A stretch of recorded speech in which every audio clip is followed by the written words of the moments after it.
Up with Talk Story TV, and I have with me today Jeffrey DePalma. And Jeff is an expert on identity theft, and he can tell us a lot of things that I was amazed at. In fact, he tells me there's about 4 or 5 different types of identity theft. Could you go into that a little bit, Jeffrey? Sure. Most people think when they think of identity theft, they think of either having their credit card stolen and or having someone open a bank account in their name. Now, that is financial identity theft, but there are other forms. Just to give you one example, there's medical identity theft, and I'll give you an example of each as I go down them. Medical identity theft is when someone goes to the doctors and or goes to the hospital and has an operation in someone else's name and then uses their credentials, the person's picture with someone else's credentials, and like I said, has an operation in their name. That person then gets the bill at a later time, has to pay the copay and or gets the full bill later on, and didn't realize they didn't even have an operation to begin with. So that's medical. I'm sorry, I should laugh. There's also no, look, it's unfortunately it's an epidemic right now. So the other one is criminal. Criminal identity theft is when somebody basically is on the lam, on the run, wanted for something or other. They then take on your identity. So what they can do is they can get a picture ID and or driver's license with their picture on it and someone else who's not in trouble, their credentials. And that way, if they ever get pulled over or stopped by the police or detained at all, they have the other person's information. Police don't know any better. They have an identification that has the picture and it matches with the name. So the police think that's the person, they let them go. There's also Social Security identity, and there's a couple forms of this. One good example of Social Security identity theft is when someone, generally somebody that's in the country illegal, works under your name. Basically, what they'll do is they'll work under your name. They're here illegally. Like I said, they'll work under your name. They don't have any taxes taken out. What happens is when you go to file your tax returns at the end of the year, the government comes back to you and says, well, look, what about that job you had in Colorado? You forgot to report that income on there. And the people say, well, look, I live in Maryland. I never worked in Colorado. So that happens a lot. And generally, like I said, that happens when somebody's in the country illegally. They want to work, so they get someone else's credentials and they're able to work. Another form of Social Security identity is when people file tax returns in your name. Now, the IRS has stated and reported that this happens 2 million times per year. And here's how they do it. Yes, ma'am, 2 million times per year. Here's what they do. Basically, they e-file for you as soon as they can. So what they'll do is they'll e-file with your information. They turn it in. They change the address on the returns so that the refund gets sent somewhere else. They then go get identification in your name with their photo on it. They go, they take the refund check from the IRS, and they take it either to a check cashing store, and or they go to a bank and they cash the check. Meanwhile, the person who really has not filed yet, the true person, say they file a month or two later. They file, they're looking for the return. The IRS gets back to them and says, look, you've already filed and you've already received your return. That's another form of Social Security identity theft, and that, like I stated, has happened 2 million times per year right now. Oh my goodness! And one thing you didn't mention on the criminal, not only could they get turned loose because you don't have a record, but they could get arrested, and you could end up with a record. Absolutely, it happens all the time. Another form, there's 2 more forms. There's driver's license identity theft. And that is, again, if somebody say they don't have a driver's license themselves, they've lost their privileges, etc. They get pulled over by police. What they'll do is they'll show, again, same situation, they'll show their photo with somebody else's credentials so that when the police pull them over, they'll show that identification with their photo and somebody else's information, and the police will be none the wiser. So the person then gets away. Wow. Just to give you a good example, back to a criminal identity theft, a great example would be this. A lady that I worked with previously, we live in the New Jersey area, so we have the Jersey Shore, yes. Her daughter's friend was down the Jersey Shore, was drinking, was underage. She had this lady's daughter's identification, so when the police stopped her and arrested her and asked her for identification, she gave the girlfriend's identification. So now what happened was that the girl gets released from the jail. The tickets and all the information goes to the correct address, but to the wrong person. And this lady that I know, like I said, she had to hire a lawyer and go to court and to try and fight it and to prove that it wasn't her daughter. So that ended up costing her a couple $1,000s and a lot of time off of work. Right. Wow. But they didn't have the right fingerprints, right? Look, when you're down there, you have to understand there's so much commotion and there's so much going on down there.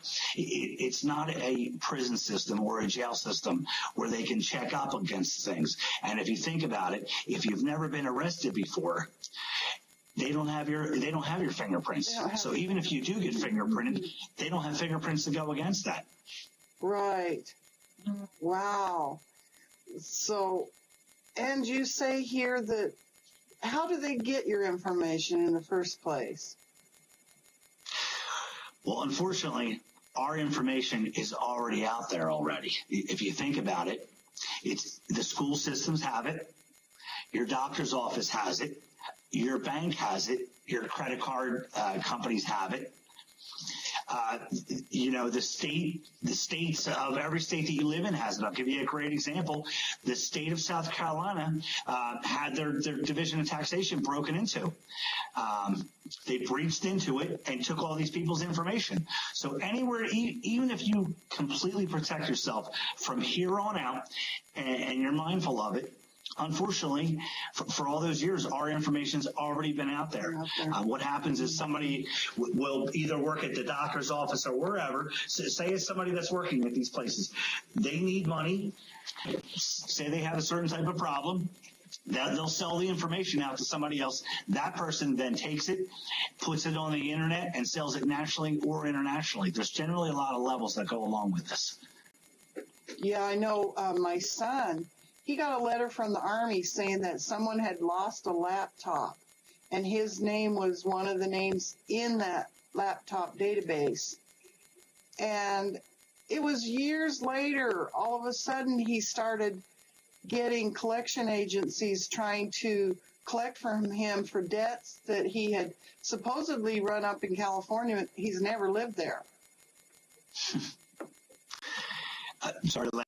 It's just, I hear cases like this every day, unfortunately. And he was just They said, this is your social security number. This is you. And he's like, no, it isn't me. I've never lived there. He's only been there a couple of times. But it evidently was stolen like 5 years before that, when that laptop disappeared. Did he end up getting in any type of trouble, or were you able to fix it? Well, it's been a year. He's still trying to get it straightened out. It happens all the time. People, unfortunately, which leads me into this, think that they are protected already because their bank and or credit card company will reverse the charges if somebody takes a credit card out in their name or writes a check in their name or takes their debit card. That is great that those companies will reverse the charges. That's great for that occurrence, but now your information is out there on the open market. That's why people need to understand that they need to get some type of a form of protection on top of what the bank and or credit card companies provide them. Those companies that are not there on your side, they have for their own fraud departments. They're just trying to cover their own butts. They really don't care too much about you. Again, it's great that they'll reverse the charges on that, but people need to educate themselves and keep an eye out for these scams. And something I wanted to mention, we can all help each other if we tell each other stories, just like you told right there. So if anybody would like to email me, try to help the other people in the country, you can email me at info@jeffdepalma.com. You can email me your story, and we'll put it on the website for everybody else to see. Completely anonymous. Okay, great. Yeah, my son also got arrested one day because there was someone who has his exact same name and is about the same age. And we live in a sort of a small town, so the police just thought it was him. And Sure. He was in jail for a couple of days before it got straightened out. For something he didn't even do. Right. And I can't even imagine. I mean, I used to work at the jail as a counselor, but being in there, I can't imagine that. For something Especially if you're something didn't even do. Who the heck wants to go to jail? I would understand you'd be prepared to go to jail if you were a criminal. If you're a criminal. You probably had already been to jail. But if you're an innocent, normal U.S. citizen, innocent bystander, you're not prepared for the jail system. And they're arresting you for something you have no idea what they're talking about. And, in the defense of the police officers, they don't know any better. They're going off the information that's been given to them. Right. Wow, so what can you do? Basically, again, you can educate yourself. One of the best medicines, let's call that, is prevention. Is to educate yourselves on what's going on out there and to keep an eye out for the different scams and schemes out there, and to definitely get some type of protection out there. But let's speak about that. There is no true way to totally protect yourself against identity theft. Okay. You have to basically be able to figure out a way to restore your identity after it is taken. So basically the best thing for you to do is to find a company, one of the companies out there that offers credit restoration and identity restoration on top of protection. Now let's go take a step back. The reason that I say that there is no true way to totally protect yourself and that it's a myth is this. 99% of the time, the way people have find out that there's been an identity theft is after the fact. Unfortunately, what happens is this. Here's the natural progression of it. People, when they have their information taken, they generally open an account in their name, and what happens is then the credit bureaus are alerted.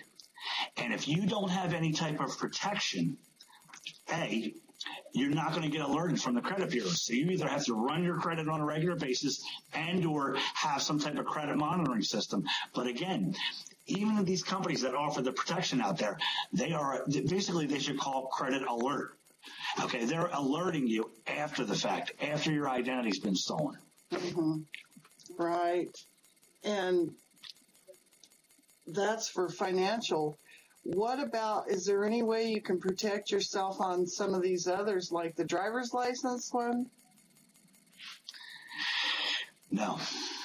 There's no way to protect yourself. It's basically like saying, let's protect ourselves from ever getting into a car accident or having something bad happen to us. If you're out there, these types of things are going to happen.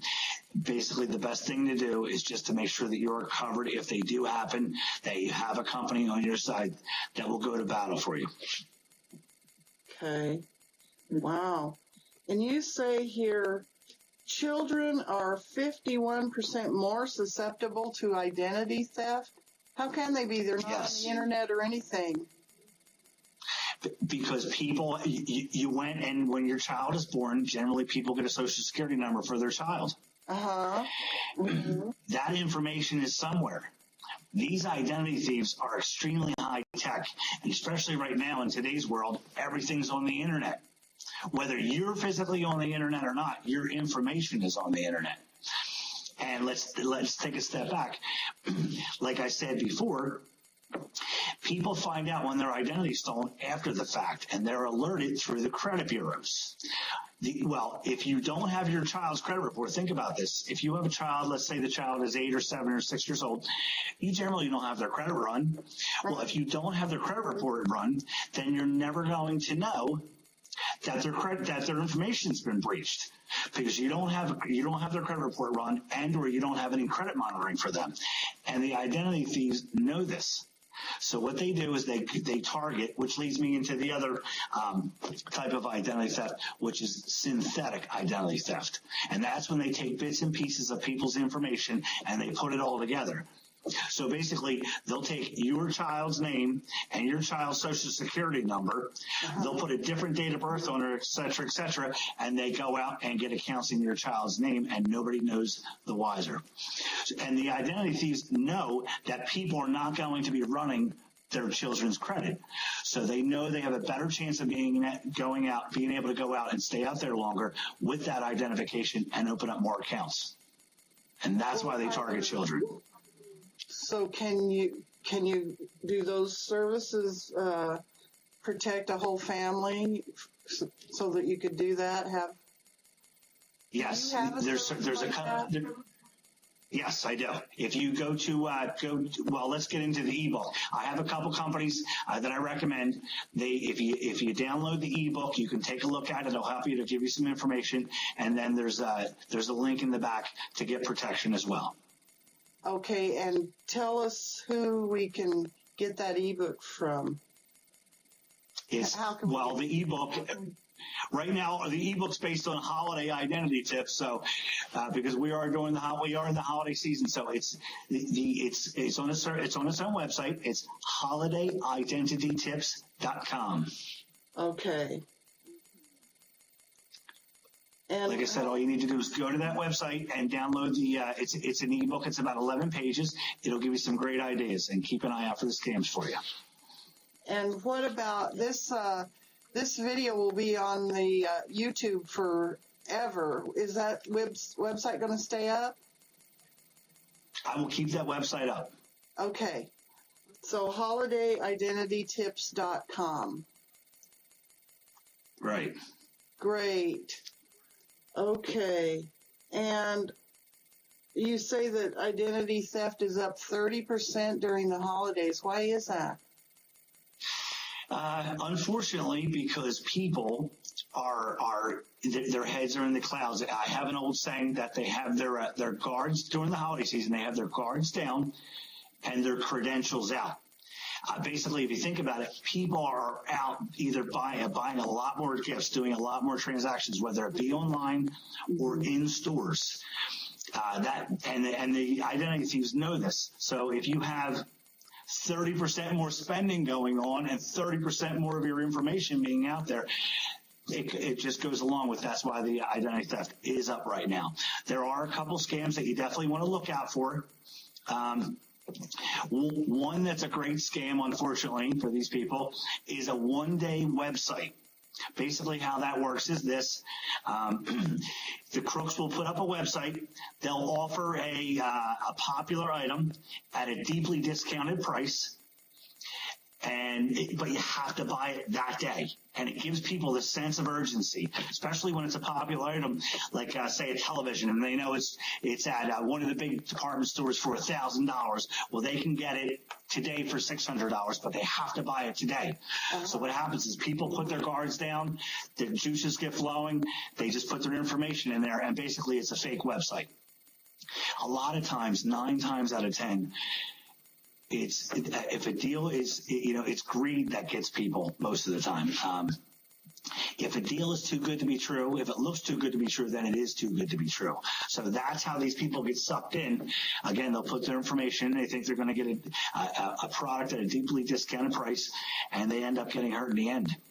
Another scam out there right now, please keep an eye out for this, are gift card scams. Basically the same type of scenario.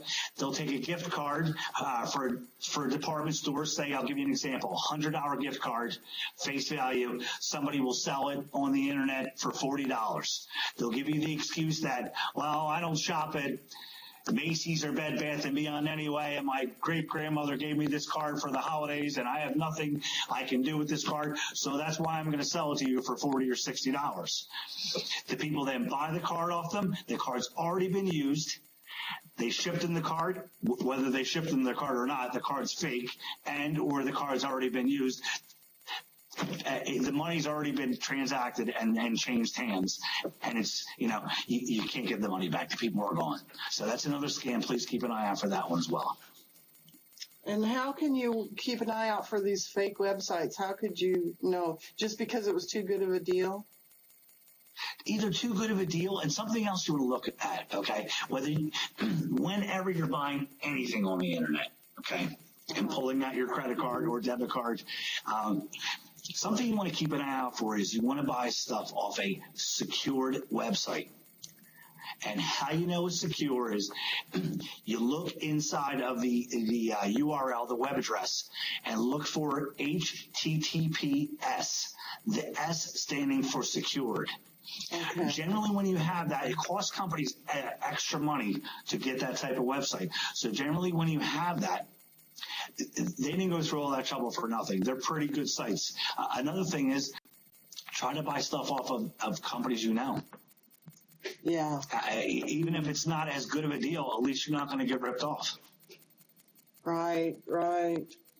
Yeah. Okay. And what about, is there any way to protect yourself? You know how when you're in a restaurant, they take your card away and come back later. Is there any way to, you don't know what they're doing with your card while they're gone? I've worked at restaurants. I know what they're doing with your card. Unfortunately, you get some people in any type of business that are unscrupulous.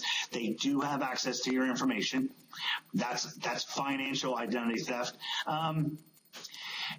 You hope that you can have the companies, the credit card company or the debit card that you used, you'd be able to go to them and they'd be able to reverse the charges. But if you think about it, even if they did reverse the charges, it wouldn't happen very easily. You still would have to spend a few hours doing that. So really the only way to handle a situation like that is to find a company, and there's only a couple of them out there, that offer identity theft restoration as well.